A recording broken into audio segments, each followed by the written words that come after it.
Thank you very much for your cooperation on this. We are indeed on a tight schedule. And unfortunately, we're having very un-ASEAN-like weather outside, which I think is creating some difficulties, folks getting around. I'm also checking for people who are wearing pink today. Given the King's birthday, we're taking names on this. I want to welcome you all. My name is Derek Mitchell. I'm a senior fellow in the International Security Program at CSIS, but also to be the director of our new Southeast Asia initiative at CSIS. Through the great good offices of our Thai friends, we were able this year to finally have some more official and consistent examination of Southeast Asia issues. And this is something that I have felt very deeply since I started at CSIS 6 years ago. That was a major gap in the work that we did. I did it sort of ad hoc, but now we have a real initiative for the coming year that we hope to sustain over many, many years to focus on a critical region. I think it's axiomatic in Washington that we say that the United States is distracted from East Asia. Well, if that's true, think about Southeast Asia, which is getting really not nearly the attention it deserves for the interests that we have there, the senior-most levels of our government, but also more broadly in the Washington community. So we're very excited about this. I see a lot of good friends, old friends around this room that I hope to work with. Not that old, Stanley, but good friends around the room who I really look forward to working with as partners as we get this thing off the ground and using your experience and your judgment and your knowledge as we move forward. Again, we're on a tight schedule. My job here basically is to introduce our introducers, our first speakers, and then turn to Surin. First, I will ask my boss, the president and CEO of CSIS, John Hamre, to say a few words of introduction. Please, John. Derek can't stand up. You all see him hobbling around on crutches, but I thought I would better eye contact with all of you. Basically to say thank you, welcome. I'm delighted that you're here. We are experiencing winter in Washington. I mean, we collapse at the smallest amount of snow. I mean, just the hint of snow and we collapse. And so unfortunately our numbers are slightly diminished today, but not our interest. This is a very important initiative for us, and it wouldn't have been possible without the vision of Ambassador Critt. And I would like to say thank you at this stage. I mean, he has taken the platform of the embassy and taken it to a new dimension to help Washington fill in a void that is much overdue to be filled in. As Derek said, we, through the good offices and support of Ambassador Critt and the Royal Thai government, we are launching a program on Southeast Asia.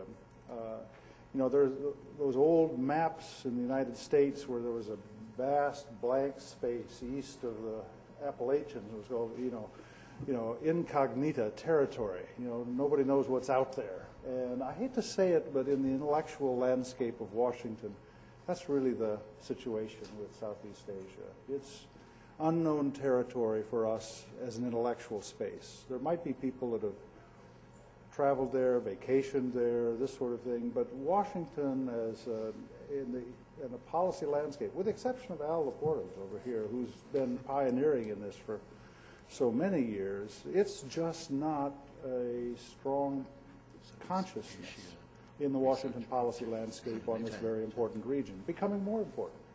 So I would like to thank Ambassador Critt and his very, very capable embassy staff for helping us launch this. Sir, I'm delighted you're here. We are going to rush through this because you have to catch a flight, and it was an unusual opportunity for us to have the Secretary General. So let me just say thank you to all of you. We're delighted that you could come. I will get out of the way, and may I turn the floor over? I don't know if Derek is going to introduce the ambassador or if I'm going to just turn it over. Howard? That's fine. You go ahead. You go ahead. But I would just again like to say thank you. Okay. Let me get out of the way. Okay. Thank you very much, John. The Ambassador Critt, arrived very recently in Washington, but he's already made quite an impression.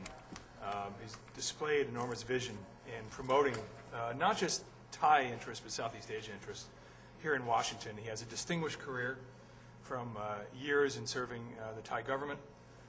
He has a law degree by training, but he's been in the Foreign Ministry, the Interior Ministry for many, many years.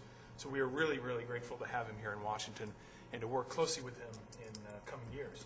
And with that, we'll allow him to make some opening remarks before we get into Dr. Surin.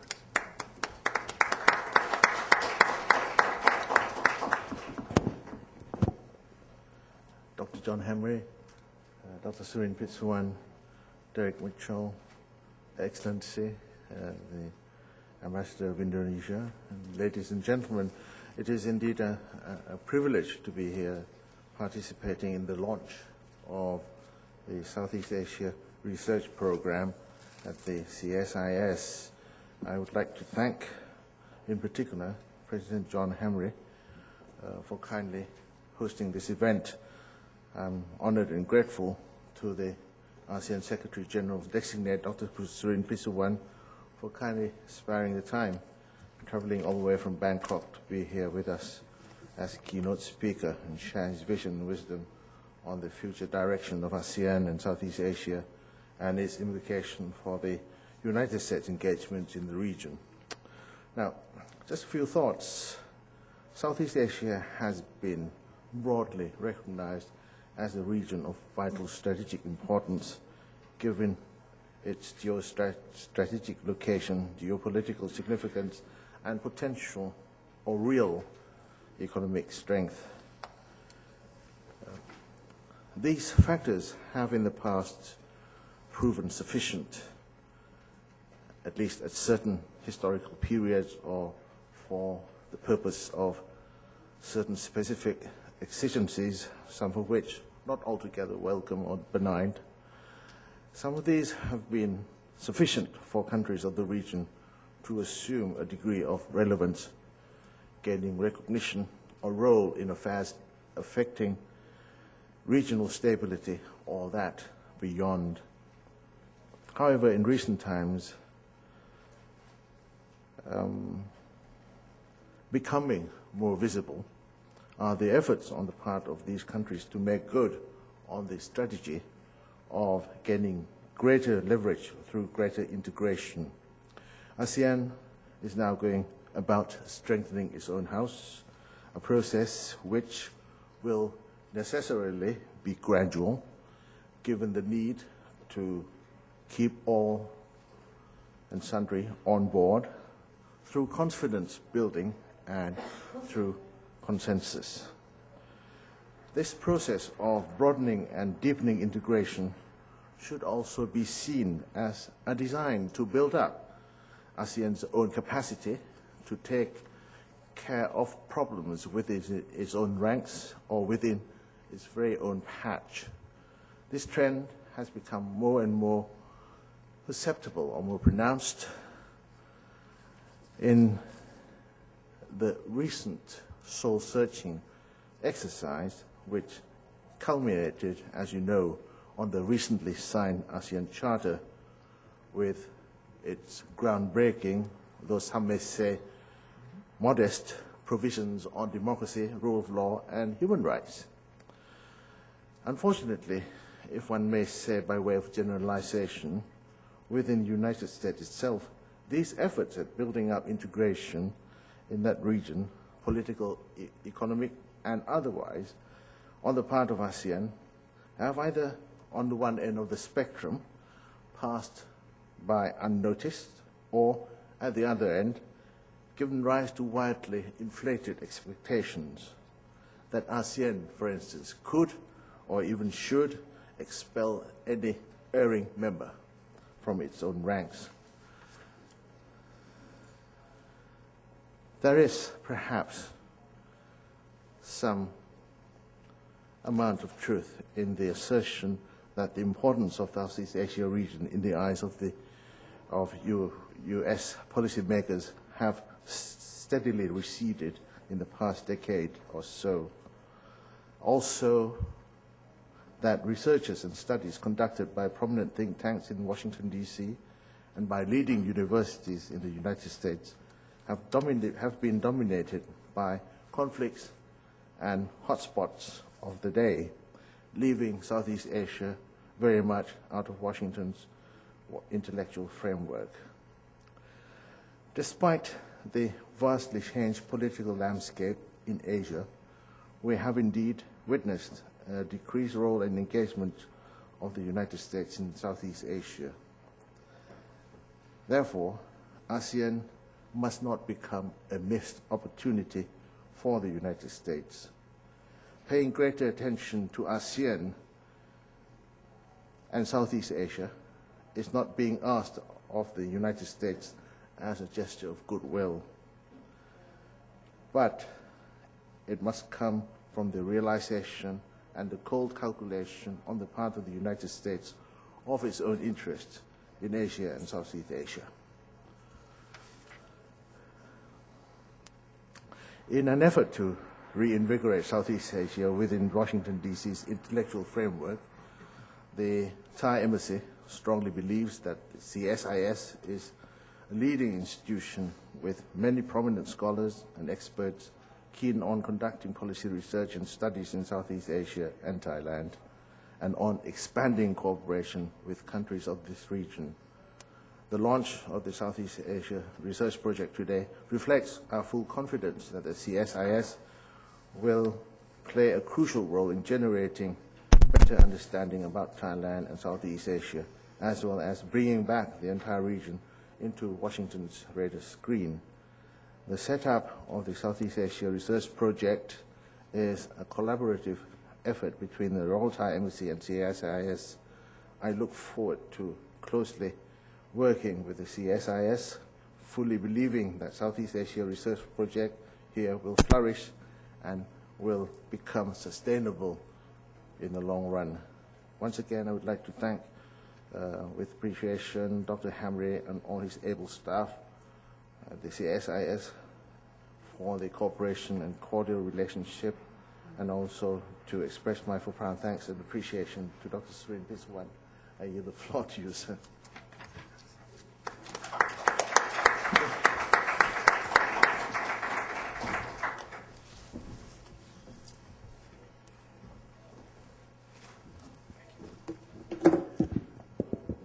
Thank you very much, Ambassador Grid, Dr. Hamre, Dr. Mitchell, Excellencies, ladies and gentlemen. It is indeed an honor to be with you this afternoon at this launching of the Southeast Asia Research Project. It is indeed a sign of the time when small countries in Southeast Asia have to help research institute like CSIS to be interested in Southeast Asia. I remember it used to be the Asia Foundation, where is Nancy Yuan, promoting studies among ourselves, creating institutions in all ASEAN capitals called ASEAN ISIS. But it is great to know that Thailand is helping the US learning something about Southeast Asia. But here in this room, I can see you are all veterans of Southeast Asia, veterans of ASEAN. I appreciate seeing you all today. But I think the subject is very, very relevant, very, very important to all of us. ASEAN was born 40 years ago out of a rather nebulous atmosphere of Southeast Asia, trying to get ourselves out of the impact and effect of colonialism. There was an ideological conflict going on, even between two former colonies, Malaysia and Indonesia, two major Muslim countries, confrontasi. Malaysia and the Philippines was over Sabah, and Singapore had just decided to separate from Malaysia. The ideological conflict between the Mekong River countries now and the mainland Southeast Asia, Thailand, Malaysia, Indonesia, and Singapore. It was created out of an atmosphere of tension, of conflict, of confrontation. 40 years on, and along the way, people predict that we are going to succumb to our own differences, our own diversity. A lot of criticism, a lot of doubts and a lot of skepticism about how ASEAN would survive. Well, we have survived for 40 years. And along the way, we have been able to attract other powers from the region and outside the region, all the way from Southeast Asia to this part of the world. The US, Canada, Russia, the EU, Japan, China, Australia, all have become our dialogue partners. So to me, ASEAN is not only 10 countries, it's 10 plus, all the dialogue partners. All the superpowers, major powers, permanent members of the UN Security Council are in the ASEAN process. We were able to spawn other groups, other architectures of cooperation in East Asia. I believe APEC was also created because of the dynamism of Southeast Asia, of East Asia together. The idea came along with the Australian initiative. And then ASEAN, Asia-Europe meeting, 15 countries of Europe at that time, 1996, and 13 countries of East Asia, ASEAN plus 3. And then after the economic crisis, we got together and we call it, between the 10 countries of Southeast Asia, of ASEAN, and the 3 East Asian countries, China, Japan, and South Korea, we got together, we call ourselves the ASEAN plus 3. But along the way, we realized that we probably spread ourselves too thin. We needed to contract back. We need to solidify, consolidate ourselves. That's why, after 40 years, the leaders decided to have this thing called the ASEAN Charter. It was signed on the 20th of last month at the 13th Summit in Singapore, and it's going to be our blueprint for the future. And in that document, it is going to make us a legal entity. It's going to be a rule-based organization. It is going to call upon every member to comply with every document, every agreement that we agree to commit ourselves to. Professor Tommy Gore of Singapore, the chairman of the drafting committee of this charter, calculated that for the last 40 years, only about 30% of agreements of ASEAN have been complied with. 30%. What happened to the 60? Well, that's what they think the Charter is going to help bring the members to comply with, to commit to, and to implement whatever we agree upon. We are hoping that we can create what we call the ASEAN community by the year 2015, 7 years from now, and that is very, very ambitious. And in that ASEAN community, it will comprise of 3 pillars. First is security, community. Second is economic community. The third is socio-cultural community. Now, the security community has its own vehicle. It's called the ASEAN Regional Forum. It can go as fast as it could because of the diversity among us. But there have been a lot of cooperation, a lot of exchange, a lot of discussions and conferences trying to build confidence among the 21 members of the ASEAN Regional Forum. The economic community, again, has its own vehicle. We have already signed a blueprint called Blueprint for ASEAN Economic Community. It's very complicated. It's very complex because of the differences among us. The poorest of the ASEAN countries has $209 per capita income. The richest among us has something like $35,000 a year. That gap has to be managed. That gap has to be handled. Otherwise, it will become our structural defect in the system, and the whole structure could crumble if we are not careful.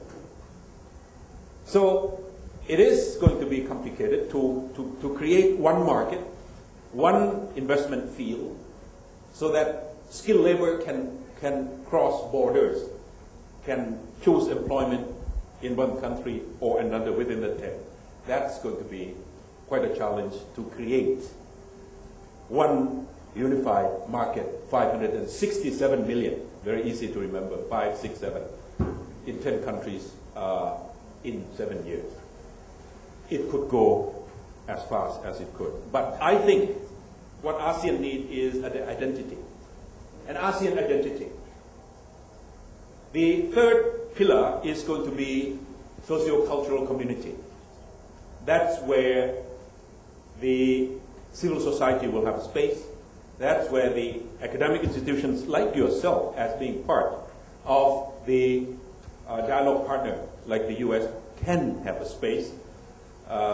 The NGOs, the media, the environment people, the health people, all in this space called socio-cultural community.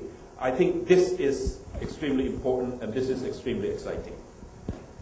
Because for the past 40 years, ASEAN has been pretty much of an elite organization, driven by diplomats like myself, like Ambassador Grit, leaders, but not much connected with or relevant to, or at least the perception of relevancy of ASEAN with all our people has not been that much. Partly because member governments have not brought the ASEAN logo, ASEAN policy, ASEAN agreements down to the people. We implement projects. We have been given assistance to by the European Union, by the United States, by Japan, but the people have never been told that this is an ASEAN project. This is an ASEAN decision. This is an ASEAN policy. So without creating that sense of identity, sense of belonging, sense of ownership among our people, it's going to be very, very difficult to sustain a community that we want to produce, that we want to establish among us 10 countries. So people ask, what would be the difference between a politician coming in to the Secretariat as opposed to my predecessors who have been civil servants? I told them I would do what politicians do best, and that is communicate with the people. Energize the people. Bring them in. Give them the space. Let them feel the ownership of the process. Let them contribute into the process, and let them benefit from the process. Only then they will ask their own governments, their own government agencies, how come my country is not moving fast enough? How come another member of ASEAN is growing 9% a year, mine is only 6.3%? So far, they have not been accountable and responsible to their own people, the governments of ASEAN. I hope by generate the interest, by empowering, by energizing them, they will be asking for that accountability, that participation, that openness themselves on their own, putting pressure on each government. I hope that will be the case. And the Secretariat from now on will be what I would call a networked Secretariat, meaning reaching out to people like you, reaching out to NGOs, reaching out to academic institutions, reaching out to professional groups, reaching out to various institutions in the international community so that ASEAN can be used as a stage, a forum where each who has concern and goodwill and the willingness to help, to contribute, can come through ASEAN to help build Southeast Asia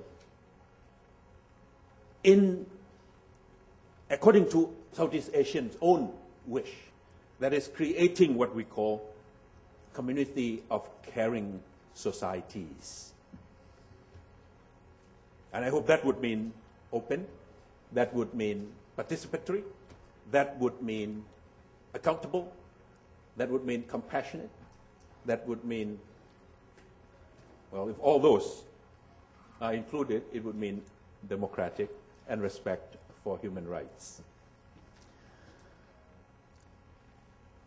Among us, we have tremendous wealth, but it's not equally distributed. Foreign reserves combined of the 10 countries, $450 billion US. I've been telling governments, sometimes seriously, sometimes jokingly, that if we want others to help the ASEAN countries, to help our people, to bridge that gap between $209 and $35,000 a year, we better do something with our own health, accumulated in the past 40 years. Can we do something with that $450 billion? Can we take 3%, 4%, give it to the Asian Development Bank? Manage it for us, so that the private sector looking for capital to do infrastructure construction in the Mekong River countries can have some favorable rate from this fund, from this pool, from this reserve that is being given to the Asian Development Bank to manage.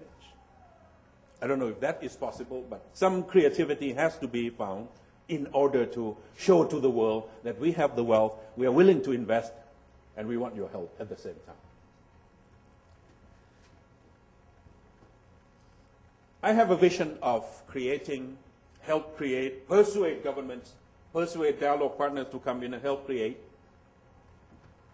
a middle-class ASEAN. By the year 2027, 2 decades from now, the population of ASEAN will not be 567. We are growing by 1.5% a year. Some countries are growing more than others, faster than others. But by the year 2027, we will have something like 750 million. Can we make 1/3 of that 750 middle class, quote unquote, ASEAN? Recently, Credit Lyonnais came up with their own survey, their own study. Very interesting. 5 families in 5 countries of ASEAN. And they call them middle class. And they found out that not necessarily an Indonesian family would have the same middle class bracket of income as a Thai, as a Singaporean, which is beyond middle class now, as Vietnamese, as Thai, as Malaysian. But each is middle class in its own context.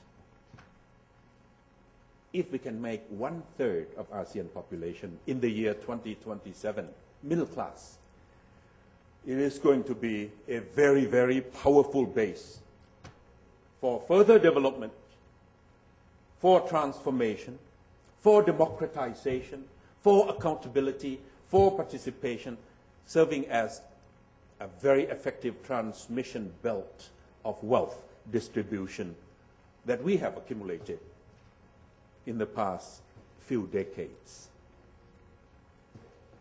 My appeal is dialogue partners have a room to contribute, have a role to play. If Southeast Asia, 10 countries, 567 or 750 in 20 years, with themselves, among themselves, could manage, be progressive, be open, be accommodating, at least there's one country, one region less for many of us to worry about. One headache less. And it could serve as a model for development of other regions. That is the appeal of ASEAN now.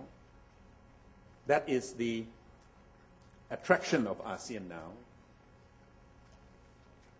There is that possibility. And we have proven record that we could do it, we could achieve. We want to transform different pace from one country to another, but we are moving in the right direction. It is an invitation for all dialogue partners, including the US, to take a look and see if in the past we have served as a utility vehicle to get organized in that region, to help solve some of the problems in the region, whether it's Cambodia, East Timor. I told CSIS audience yesterday, in the case of East Timor, we did not go in as ASEAN because ASEAN was reluctant to go in. because it was happening in one of the member countries. But we went in as neighbors. Thailand went in, Philippines went in, Malaysia went in, Singapore went in to help, responding to the appeal of President Habibie, who said, come in large number. We want to see your faces here. And if you can take the commandership of the international force for East Timor at that time, please do keep it within yourself, within ourselves, within Asia, within ASEAN. In other words, try to avoid Australia at all costs. He didn't say it. But ASEAN went in. ASEAN could bring about stability, law and order according to the wish and the call of Indonesia, the largest country in the region, in the grouping. We did the same thing in Cambodia. I know you will ask me about Myanmar. I'll leave that to you. Ask, and then I'll answer. But we have contributed to the stability, to the prosperity, to the security of the region. And I'm telling you that more can be achieved. Thank you very much for being helpful. AID is helping. Japan is helping. Jethro, my host, actually I come here with Jethro sitting in the back here. They organized a conference at CSIS yesterday, and I'm flying off to Chicago, talking about the same thing, East Asian integration. Various NGOs, including Sasagawa Peace Foundation, many NGOs from Germany, on participation, the Democratic Institute, the Republican Institute, all have contributed. EU is contributing. Well, I think the fact that people come and willing to help demonstrates the fact that there's hope in Southeast Asia. People mean well and they want to help themselves, but they want also to do it their own way, in their own pace. Oftentimes frustrates a lot of people, including in this country. Why don't you go faster than you've been going? Well, we have been able to stay together, hang together, and being able to achieve a level of prosperity and stability for the region. More to be accomplished. And how much we can accomplish in the next 40 years will depend not only on us, but on many of you in the outside world, with goodwill, extending your help, contributing your ingenuity, your resources, and work together. At least one region of the world will not be as violent, as dangerous as some other places. And let me drop you with just one statement that you might want to ponder. The road to reconciliation with the Muslim world from the West may run through Southeast Asia because of the moderate nature of the Muslim community there, because of the progressive nature, because of the accommodating nature, open nature of the community of the Ummah there. Malaysia has become an example of modern Muslim society. To the surprise and probably with some reservation from the heartland, from the Middle East, that how could you do it? Indonesia is now a democratic country and trying to put its act together. Moderate, progressive, open, willing to engage, not as absolute, not as dogmatic, not as conservative, rigid. Maybe the road to reconciliation, to a most dangerous divide in the world today, the road to reconciliation between the West and the Muslim world may run through Southeast Asia. ASEAN can be the framework for that trial, that test, that experiment. Therefore, ASEAN remains relevant, remains viable, remains ready to engage and to resolve some of these very, very threatening problems and issues hovering over us, above us. I'll leave it at that. Let you come up with your reactions so that we can have some exchange for the remaining 20 minutes. Thank you very much.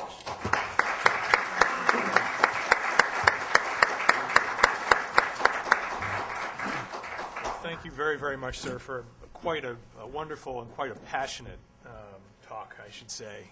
Really compelling to listen to the vision that you have as you enter as Secretary General of ASEAN in the coming year. I'm sure there are many questions. Let's get to them. I saw Murray first, and then Stanley. Murray. Surin, you wanted to be asked about Burma. What do you suggest should happen in terms of solving the situation there? Particularly, what would you like to see the U.S. do? The U.S. Congress, in particular, is looking at sanctions. Would there be an alternative in looking at various incentives, like were used earlier with Vietnamese or now being used with North Korea to resolve that situation? Sanction has rarely worked, if it has worked in the past. Sanction tend to strengthen the hands of the power that be. Because of the limited resources that there is, the power that be would certainly get the hands on, rather than letting them go to the people. So, sanction has not worked. ASEAN itself has been asked to stand by. That was the statement, and I can only paraphrase the chair of the ASEAN Summit, Prime Minister of Singapore, who said we have to respect the wish that the UN now shall take the lead dealing with Myanmar directly, but ASEAN as a group is ready, standing by to extend help whenever that help is needed. I think it is up to the ASEAN diplomats, not my level, at the leadership level, to try to interpret that statement by the Prime Minister of Singapore, standing by, ready to extend help. I can couple that with my experiences in East Asia, that most of the problems in East Asia have been resolved by regional, local, neighborhood mechanisms. Whether it's East Timor, whether it's Aceh. The early phase of Aceh was the initiative from the region. The Cambodian issue, I'm talking about the second one, when the two co-prime ministers split apart. The East Timor issue, we went in and helped. But of course, with the help of other major superpowers, because we didn't have the resources, transport, technology, intelligence, the US helped. So in the end, we relied on the traditional structure of cooperation, of relationship, of security relationship. But on the ground, it had to be something neighborhood, something regional, something in the local area. I think the success of the Korean issue, I consider that also regional and local. I think the US has been there for so long, you have become local, become part of the region. So I think we have to engage neighbors, big neighbors, so that we can stand ready to extend help according to the wish of Myanmar, according to the statement of the chairman, Singapore, that is, we stand by, ready to extend help whenever that help is needed. The question is, are we going to stand by folding our hands, or are we going to explore and follow and monitor the UN process that is going on? And at one point, there will be some need for, I think people have been talking about, and I agree, economic help, humanitarian help, so that the pain of adjustment, so that the pain of reconciliation, or the doubts about the benefits of reconciliation at least could be cushioned by some support from humanitarian assistance, from economic assistance, when that help is called for, verbally, clearly. Otherwise, it would be interpreted as interfering. We have to respect that. But there are ways to explore the possibility of how we can help, how we can engage. I think, again, I think too big of a mechanism would be probably too cumbersome. But regional, neighborhood, neighborly group or working group or vehicle working quietly in cooperation, in consultation with each other, and of course with the willingness of Burma, Myanmar themselves. I think that would be a way out in the long run. It's going to take time. It's going to take a lot of patience. It's going to take a lot of ingenuity, but that's the only way to go. Okay. I should have said, wait for the microphone and introduce yourself and your affiliation if you could. Please stand. Boeing. Yes. More than Boeing. Yes. Congratulations on your new position and welcome back to Washington, however briefly. Thank you, sir. I want to be pleased to hear it's not a follow-up question on Myanmar, because as important as that is, I think the thrust of your presentation is ASEAN is important. Yeah. And so I want to give you an opportunity to talk a little bit more about the ASEAN Charter. While not a front-page New York Times type issue here, some of the specialists have been somewhat disappointed in the Charter, American specialists, I should say, saying that it appears a lot weaker than the draft that Ali Alatas and other wise men were working on, and that while it says it's rule-based, it's really still a consensus document and not much has changed. So I wonder if you could take any one of a number of issues from the past and say what might be different, whether it's the Asia financial crisis, the Thai experience, or East Timor, or the SARS epidemic, or anything else, but say what would be done differently now as a result of the ASEAN Charter might give us a better understanding of what's changed. I think take the issue that Professor Goh, Tommy Goh, raised, that is only 30% of previous agreements, commitments within ASEAN, among ASEAN have been complied to. Well, there is now a mechanism of monitoring that the Secretary General shall monitor compliance. Now, how to go about monitoring that? Is it name and shame? Or is it just reporting that some countries are lacking behind, but here are the reasons and here are ways to improve level of compliance? So there will be pressure, there will be peer pressure within the group. At least there will be a mechanism legitimate to do the compliance monitoring. I think that's a progress.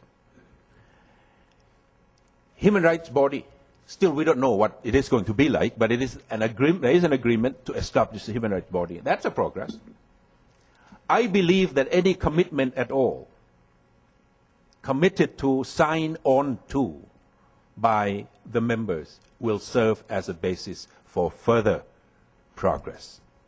I had an argument with Carolina Hernandez, who has been pro-ASEAN all her life from the Philippines.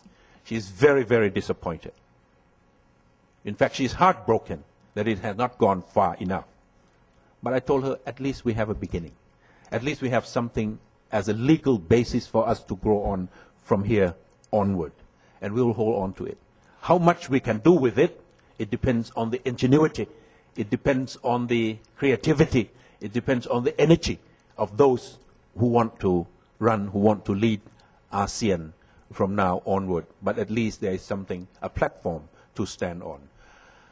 Again, it is what it can be. It is a product of the lowest common denominator. If you want more than that, you won't have it. Now we have something. Let's work on it. Let's put flesh into it, put spirit into it, and go on and try to accomplish more. I think we have to push the envelopes, all of us, see how much we can do and how much we can bring them along. And how much, it's interesting that the new members now are more eager to sign, more eager to ratify than the old members who have other problems. The Philippines said because it has not gone far enough, we may have trouble with our Senate. The Indonesians said it's not as good as we were expecting, therefore we may have trouble running it through their parliament. But the new members are as eager; they can do it tomorrow. And I've been lobbying, I've been appealing to them that if you can do it first, please do. Create a momentum and let others follow. So at least there is that sense of urgency among the new members that we want this organization. And I think the old members will use it in the dynamics of this push and pull. It's not far enough, therefore we are reluctant to sign. And I think the old member can go and say, give us a reason why our Senate should sign on to this document. Make some move, make some small step so that our parliament in Jakarta can feel comfortable that they can ratify this document. So there is a room for give and take, for negotiation, for some kind of dynamic relationship between the old and the new. That sense, I think it's a progress. 10 years ago, I was the one who introduced the idea of flexible engagement, as you know. Now, I think they went much further than I proposed. Now, issue of controversial nature can be on the agenda. I think what was apparent in Singapore was Singapore wanted Mr. Kambari to come in and brief the ASEAN Plus 6 forum called EAS. But it was shelved because some members felt that EAS is not a place to talk about security, to talk about politics. But it was on the agenda. It was apparent to everyone that we will talk about this kind of issue that used to be off the agenda. Now we can pick up all those issues and put it on the agenda. Anybody who has any problem with it, come and argue about it. To the point where it has to be removed from the agenda, but at least they talk about it. And ASEAN is still there. So there's a progress there, a step forward. Yes, sorry. Okay. Final question, sir. We'll probably have it all together and then I make one remark and then I have to go. Okay. Otherwise I'll miss the plane. Okay. Dr. Surin, my name is Alvin. I'm the executive director of the U.S. Company Obama. So my question will be regarding with the Myanmar Obama. You just referred to the statement of the Singapore Prime Minister about the ASEAN will be ready to assist Burma if the Burmese government asks for the assistance. Also, you also mentioned about creating ASEAN as a community of caring in the late 60s. But looks like you only will listen to the governments, existing government, not to the wishes of the people of Burma. Now people of Burma, which are telling to the world that they need assistance from the international community, they are really willing to free from the brutal military conduct. But instead, you only grant the wishes of the military conduct and you will not interfere anything, you will not take any action. Then if you're going to continue to be that way, the ASEAN will continue to be the community of community of governments who care each other against the wishes of the people of Burma. So how can you create the ASEAN community as a community of care for the people in the region by this way? Well, I think, briefly, I think it is a rather consensus that it will not be a status quo. It will not go back to where it was. It will have to move forward. And I think the world and I guess ASEAN itself is expecting that things are going to move forward. And hoping that there will be some kind of reconciliation, some kind of space. The lady has already said that she's willing to talk to the government. That's a good sign. And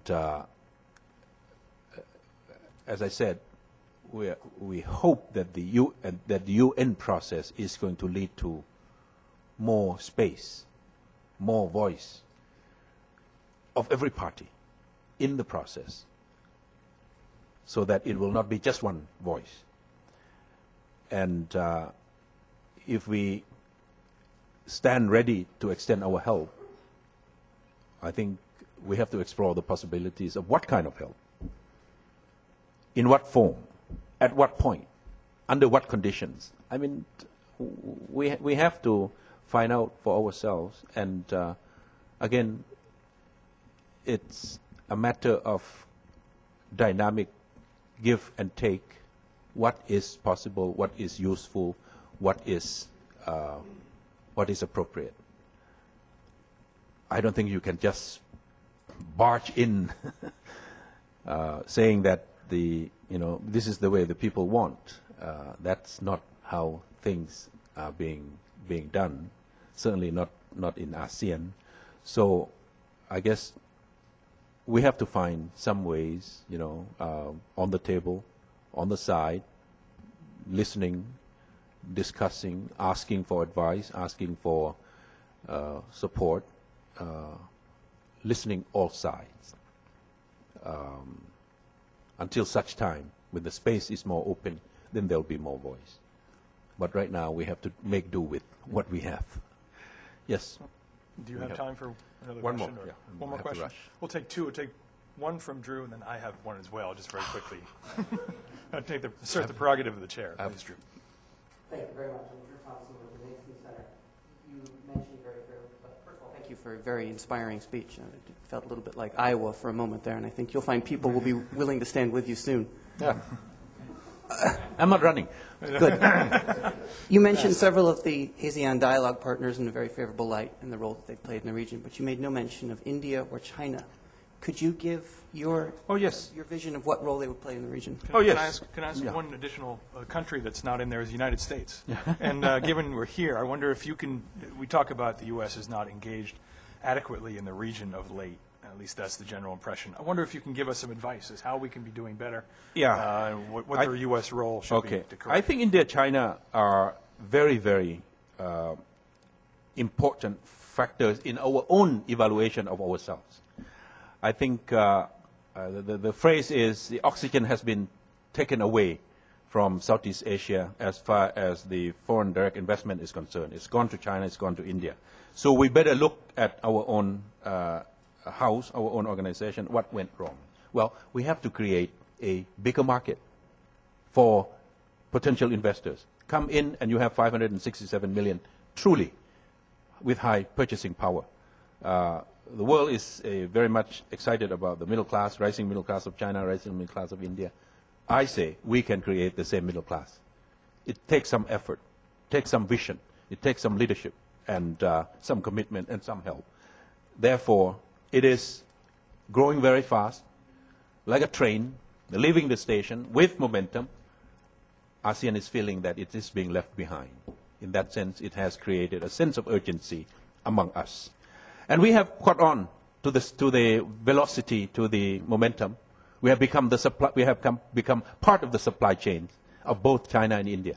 And we are negotiating more and more deeper and wider free trade arrangement between the two. With China, we have finished. With India, we are working on. Hope to finish by March. Again, that's very, very, very, very ambitious. With the U.S.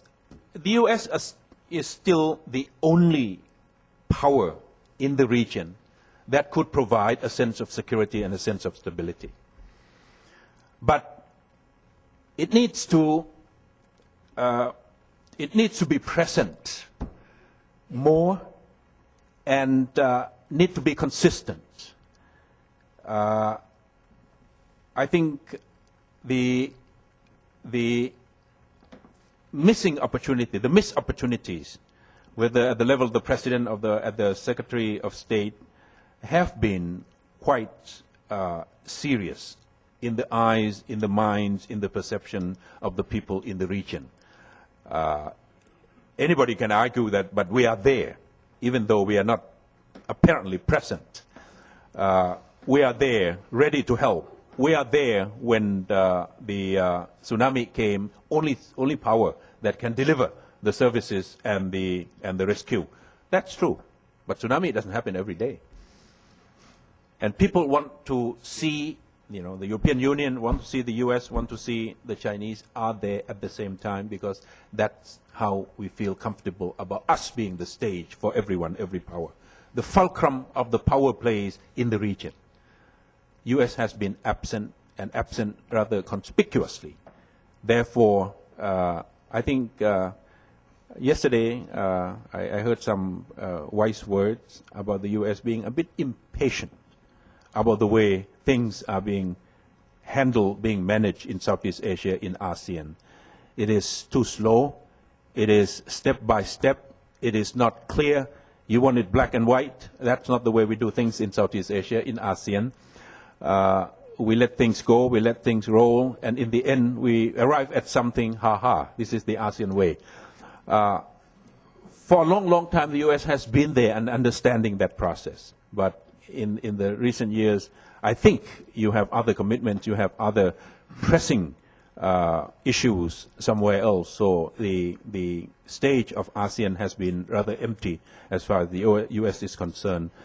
But I would hope that you will consider to re-engage now that we are reorganizing ourselves. And I think a good sign coming from President Bush that when the charter is ratified, the U.S. is considering naming, appointing ambassador on ASEAN affairs. That certainly is going to high-profile ASEAN vis-a-vis the U.S. one more time. And then your help at the Secretariat is very much appreciated. And we like to see more engagement. We like to see more present on the ground at various meetings so that we can feel that ASEAN is being taken seriously as other partners are taking ASEAN seriously, whether it's Japan, whether it's China, whether it's European Union, whether it's the Australians.